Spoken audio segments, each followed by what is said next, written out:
Hi mga my loves, today is Sunday. So kailangan nating gumising ng maaga para mag-prepare kung unsa ang mga dapat i-prepare katulad sa pag-asikaso, sa baby, sa mga alaga, ganun. Bisag antok pa jud kayo ko. Bisag dili pa jud kayo ko unta mo bangon pero kailangan mo bangon kay para mo simba. Kaya syempre, tagaan po natog time ang atong Papa Jesus. Dapat tayong magpasalamat sa lahat ng mga natanggap natin everyday. So, once sarabayan simba sa isa ka semana, so kailangan taga na tog time ang ato Ginoo.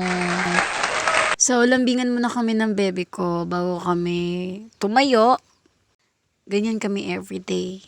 Kasi bago dyan mi mo tindog, ako dyan na siyang i-love-love ug taman, ikis ug taman. Gusto ko everyday pa-feel na ko sa akong baby na love kayo na ko siya, love kayo na mo siya everyday. And I love you very much, naknak. So, for today's video, hindi ko muna pa isasama si RM sa simba kay sakit akong ang likod, wala pa akong naulian, kaya nagpahilot ko atong isang adlaw. So, ako lang sa mo simba. Baka next Sunday, baka makasama na si RM sa simba. Parang nafe-feel ni Naknak na wala ako sa mood gumising. Kasi antok pa talaga ako. Ayan, parang nang-aasar. Parang alam niya yung feeling na parang tamad na tamad pa ako talaga gumising. Pero kailangan talagang gumising ng umaga, ng maaga, para mag-asikaso sa dapat asikasuhin. Kasi magpakain pa ako kay Naknak, magano pa ako sa mga lagang baboy, and everything. So, salamat Lord sa lahat ng mga blessings and salamat Lord sa araw-araw na binigay mo sa amin.